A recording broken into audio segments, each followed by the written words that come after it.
Episode 62. In the middle of a minefield, May 1943. To finally be back with the comrades and to experience the normal routine. The time in the military hospital also had something about it. One was able to really rest and care for one's own ailments. Nevertheless, I frequently have to think about the non-commissioned officer from the hospital and his viewpoint of things. I have thought about it a lot, and I believe he is not wrong regarding a few. But regardless, I'm still of the opinion that we will win, must win. But what would be if the Russian defeated us, if we had to withdraw ever farther? No, our technology is far superior over Ivan, and at some time he will also run out of air. We have a lot to do these days, and it's getting warmer from one day to the next. The roads have dried up, supplies are rolling, trucks with spare parts are arriving daily, provisions are markedly improving. Combat activities are also becoming more intensive. However, it's not going in an easterly direction. Fortified points are expanded and positions improved. Localized deployments, in order to drive out the Russian here and there, are starting. Everything seems to be getting ready for a big strike in the next month. New tanks are arriving again. Fewer Panzer IVs, but instead the reliable TIS. And it's up to the platoon leaders to arrange the combat groups in such a way that the weapons' effectiveness and mobility find a good combination. We are preparing for the limited attack on a Russian forward post, whom we are supposed to drive out. Then the pioneers will follow up and are to clear a well-marked minefield.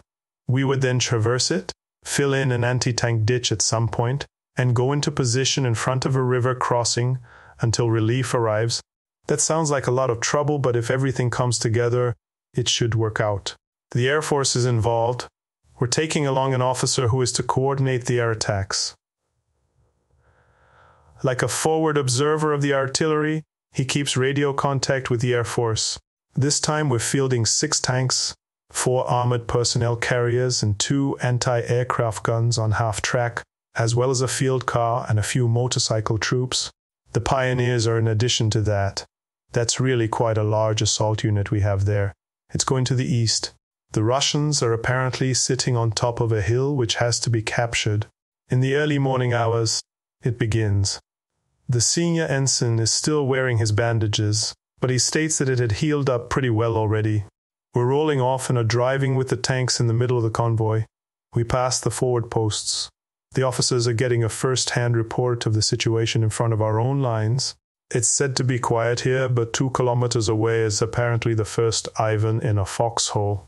Therefore, tanks to the front, and we're rolling further. The hatches are still open. We await what happens. We've certainly driven more than 2 kilometers already when light infantry fire sets in. We shut the hatches and unerringly roll further. The Panzer IVs move to the flanks.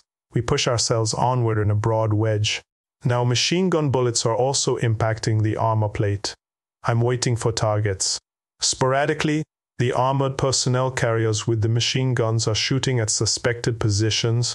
We have not yet made out any targets. Then we're stopped. Target announcement.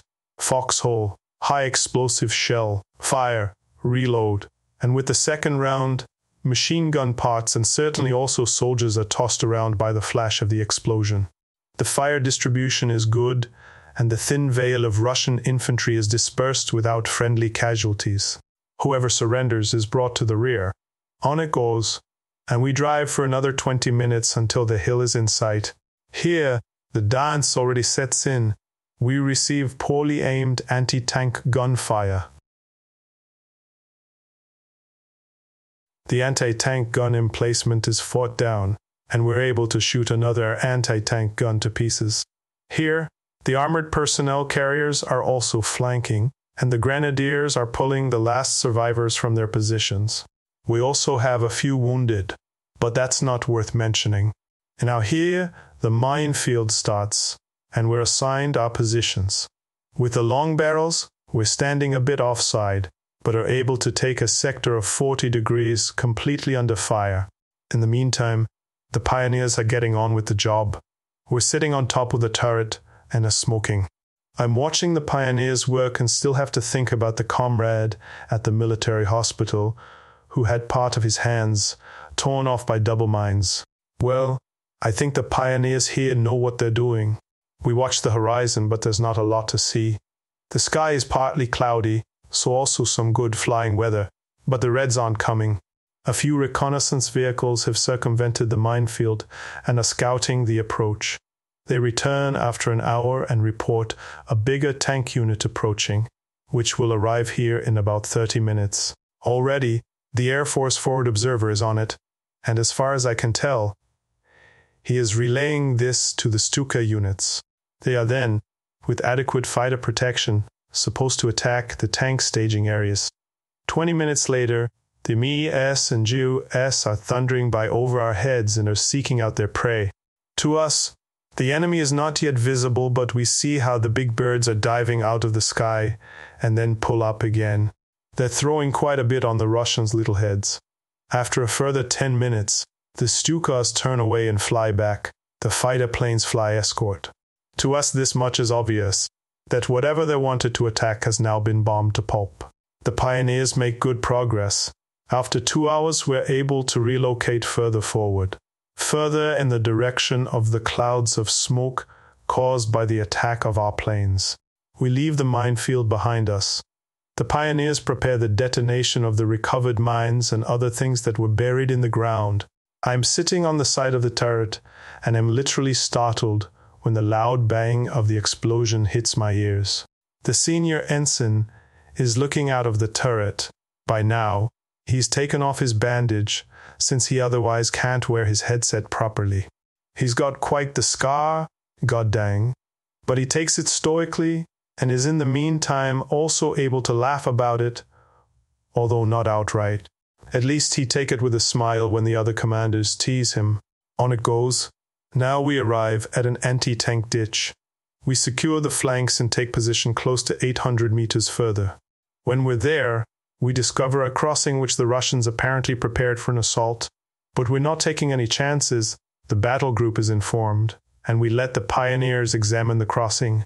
No mines, no explosive charges. Everything appears to be in order so far.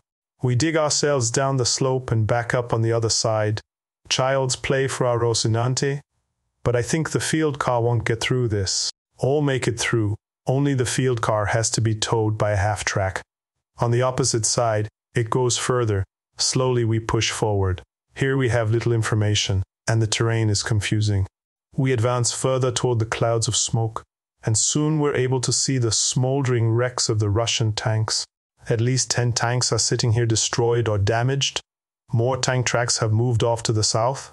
That was apparently meant to be a flanking attack. They had some bad luck. We drive past the wrecks, and the radio operator announces 2 to 3 more kilometers to the enemy position and to the river. I look forward and think about the impending battle.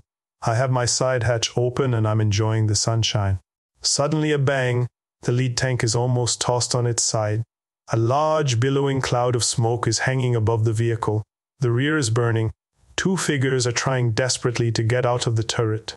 The uniforms are already on fire. The comrades roll off the tank down to the ground. We stop. There is no enemy shelling at this time. A minefield, however, with anti-tank mines, but not dangerous to us as individuals. We hurry out of our vehicle, sprint over to the comrades and beat down the flames. Sergeant Siebert is the commander there in his Ida. A nice guy, always with an open ear for the non-commissioned officers and crews. Successful and cautious. Now he's here lying on the ground and screaming like a pig. The burn wounds are considerate, but he's going to make it. The gunner has also suffered quite a bit, but the other 3 haven't made it out. The tank is burning out. We're standing in the middle of a minefield. The rearward vehicles are withdrawing backwards in their tracks. We remain with a Panzer III on site and secure the area against possible attacks. The pioneers are coming forward and begin to check the area. We take the wounded to the rear and see to it that we're getting back inside the tank. Damn mess. We're stuck here. If Ivan showed up now, it doesn't take long until we hear the firing of Stalin organs. If those are coming here, the pioneers will have a problem. My senior ensign yells out into the field that they should throw everything away and crawl underneath the tanks as fast as possible. Otherwise, they'd soon all be mincemeat. They're running like the devil. We secure all the hatches, and already the impacts are coming. Probably 100 of these things are hitting all around us. A hellish noise. Pieces of shrapnel are hitting the armor plate. In between, we hear further detonations. I suspect that the mines in front of us are exploding right along with it. So they're clearing their own mines. That it's all over because it started.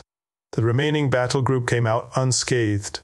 We call an armored personnel carrier to the front to recover any possibly injured. We climb out and see a cratered landscape all around us. Nevertheless, only a third of the blessing came down on us. The remainder was apparently shot too short.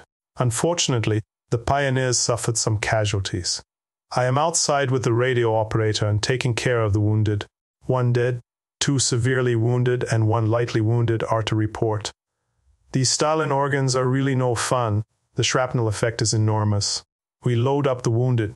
The remaining men continue to clear a path through the mines for us. If the Russians should attack now, we'd be in the dump. Well then, cheers.